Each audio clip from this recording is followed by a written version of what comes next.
यूहन्ना स्वर्ग के अंदर था और वहां पर उसने एक ऐसी बड़ी भीड़ को देखा जो श्वेत वस्त्र पहने हुए और हाथों में खजूर की डालियां लिए हुए परमेश्वर के सिंहासन के सामने खड़ी हुई थी। और प्राचीनों में से एक यूहन्ना के पास आया और आकर के उस प्राचीन ने यूहन्ना से कहा कि ये श्वेत वस्त्र पहने हुए लोग कौन हैं और कहां से आए हैं।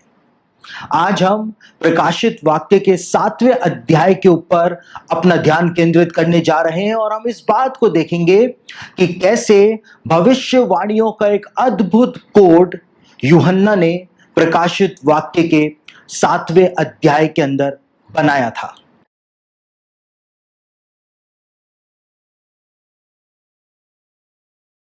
प्रकाशित वाक्य के 7वें अध्याय के आगे के वचनों की व्याख्या को समझने से पहले मैं बाइबल के अंदर पाए जाने वाले एक ऐसे रहस्य से आपको अवगत कराना चाहता हूं कि उसको समझने के बाद ही और उस रहस्य को जानने के बाद ही आप प्रकाशित वाक्य के 7वें अध्याय के आगे के वचनों को सरलता से समझ पाएंगे।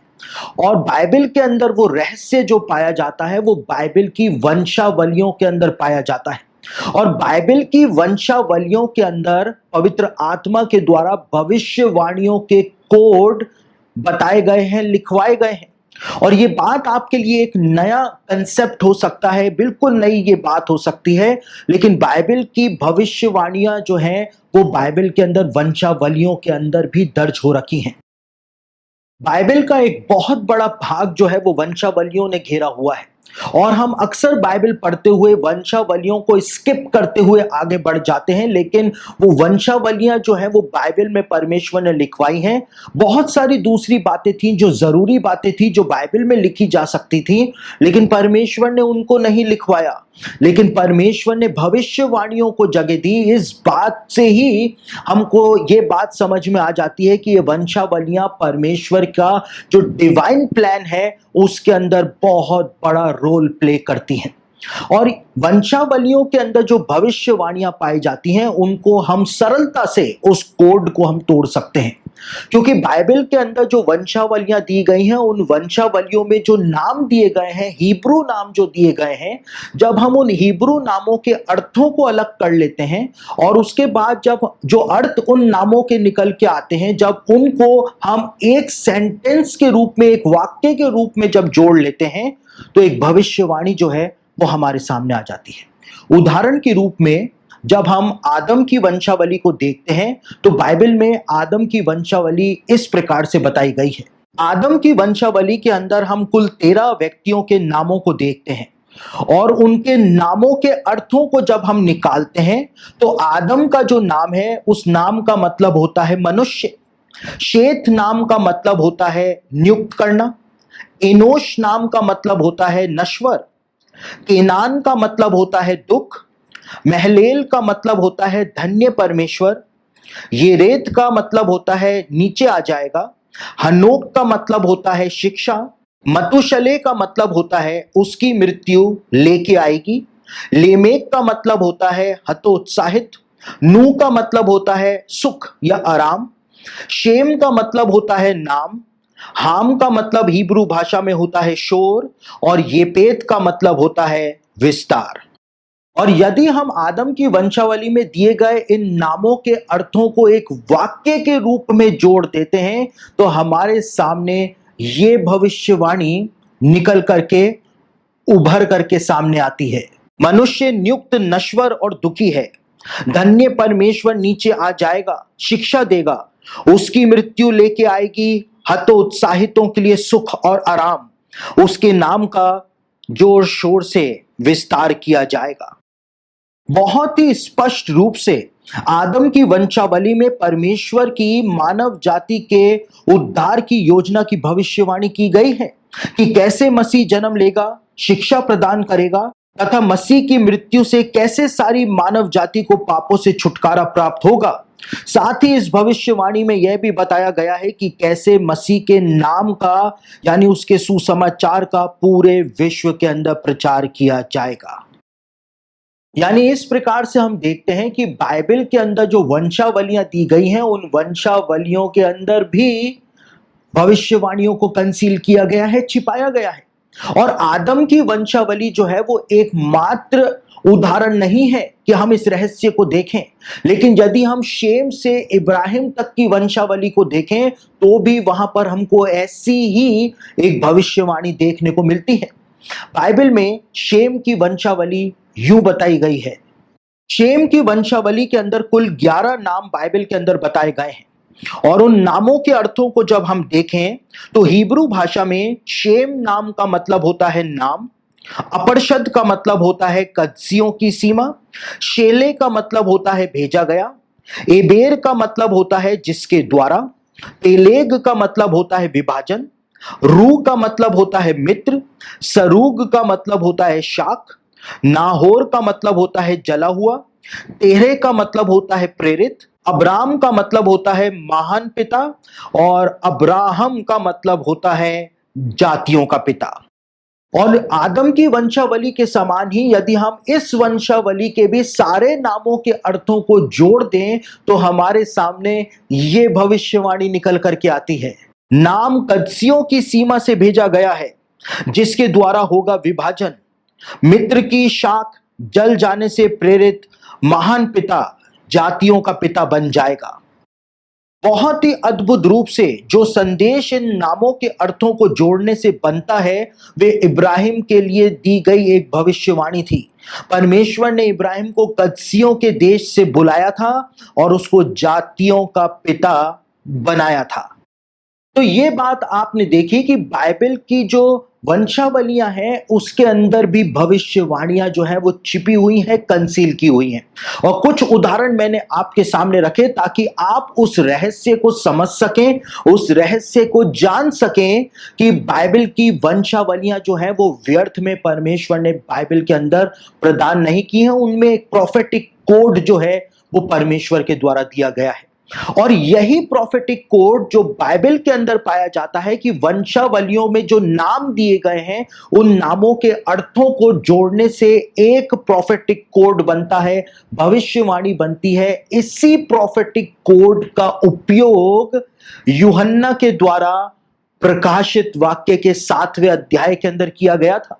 और जिसको ये बात पता है कि बाइबल के अंदर वंशावलियों में प्रोफेटिक कोड्स पाए जाते हैं, वो यूहन्ना के प्रकाशित वाक्य के 7वें अध्याय में दी गई उस भविष्यवाणी को बहुत सरलता से समझ सकता है, उस प्रोफेटिक कोड को खोल सकता है, उसको तोड़ सकता है। प्रकाशित वाक्य उसका 7 अध्याय 4 से लेकर 8 वचन पढ़ें तो यही प्रोफेटिक कोड जो है वो यूहन्ना ने वहां पर छिपाया है। प्रकाशित वाक्य उसका 7 अध्याय 4 से लेकर 8 वचन में लिखा हुआ है, जिन पर मुहर दी गई मैंने उनकी गिनती सुनी, अर्थात इज़राइल की संतानों के सब गोत्रों में से 1,44,000 पर मुहर दी गई। यहूदा के गोत्र में से 12,000 पर मुहर दी गई, रूबेन के गोत्र में से 12,000 पर, गाद के गोत्र में से 12,000 पर, आशेर के गोत्र में से 12,000 पर, नप्ताली के गोत्र में से 12,000 पर, मनश्शे के गोत्र में से 12,000 पर, शमौन के गोत्र में से 12,000 पर, लेवी के गोत्र में से 12,000 पर, इस्साकार के गोत्र में से 12,000 पर, जबूलून के गोत्र में से 12,000 पर, यूसुफ के गोत्र में से 12,000 पर और बिन्यामीन के गोत्र में से 12,000 पर मुहर दी गई। यूहन्ना ने जो गोत्रों का क्रम बताया है वो गोत्रों का क्रम जो है वो यूहन्ना ने उल्टा पुल्टा बताया है, यानी कि गोत्रों के नाम जो है वो अपने सीधे सीक्वेंस में नहीं है, अपने सीधे क्रम के अंदर नहीं दिए गए हैं। तीसरी महत्वपूर्ण बात यह है कि दान के गोत्र का नाम जो है वो यूहन्ना ने गोत्रों के नामों की सूची में से बाहर कर दिया है, उस नाम को उसने गोत्रों की सूची में नहीं लिया है। दूसरी ओर यूहन्ना ने प्रकाशित वाक्य के इस सूची के अंदर यूसुफ का नाम भी लिखा है और मनश्शे का नाम भी लिखा है, जबकि वंशावली के नियम के आधार पर या तो सिर्फ यूसुफ का नाम लिखा जाना था और या फिर मनश्शे का नाम लिखा जाना था, क्योंकि मनश्शे जो था वो यूसुफ का बेटा ही था, यूसुफ का भाग ही था। लेकिन उसके बावजूद यूहन्ना ने सारे सत्य को जानने के बावजूद वंशावली के अंदर, या हम यूं कहें कि गोत्रों के नामों के अंदर, यूसुफ का नाम भी लिख दिया और उसके बेटे मनश्शे का भी नाम लिख दिया, और दान के गोत्र का नाम उसने नहीं लिखा। और कई सारे लोगों का यह कहना है कि दान के गोत्र का नाम यूहन्ना ने इसलिए नहीं लिखा क्योंकि दान का गोत्र जो था वो मूर्ति पूजा में लिप्त हो गया था, और हो सकता है कि यूहन्ना ने इसी कारण से दान के गोत्र का नाम प्रकाशित वाक्य के इस सूची में नहीं लिखा हो।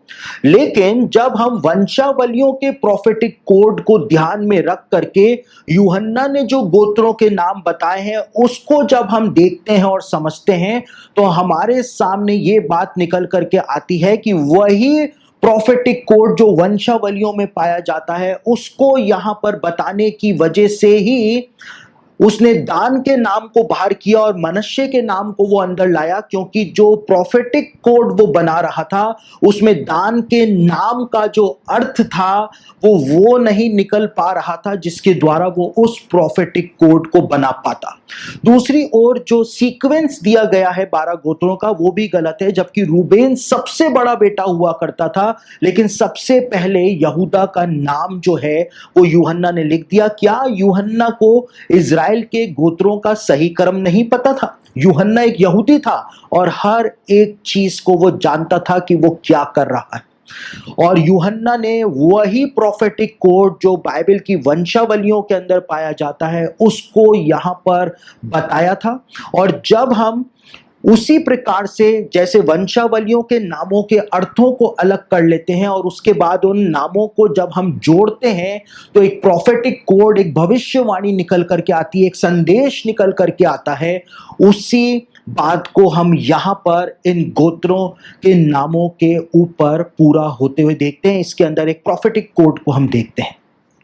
जब हम इन नामों के अर्थों को अलग कर लेते हैं तो हिब्रू भाषा में यहूदा नाम का अर्थ होता है स्तुति, रूबेन का मतलब होता है दृष्टि, गाद का मतलब होता है बड़ी भीड़, आशेर का मतलब होता है धन्य, नप्ताली का मतलब होता है लड़ाई, मनश्शे का मतलब होता है कठिन परिश्रम करना, शमौन नाम का मतलब होता है सुनवाई या सुनना, लेवी का मतलब होता है जोड़ना, इसस्कार का मतलब होता है प्रतिफल, जबूलून का मतलब होता है पति के साथ निवास करना, यूसुफ नाम का मतलब होता है प्रभु जोड़ेगा, और बिन्यामीन नाम का मतलब होता है दाहिने हाथ का पुत्र। यूहन्ना ने प्रकाशित वाक्य में 12 गोत्रों के नामों के अर्थ को एक गुप्त कोड के रूप में उपयोग किया है।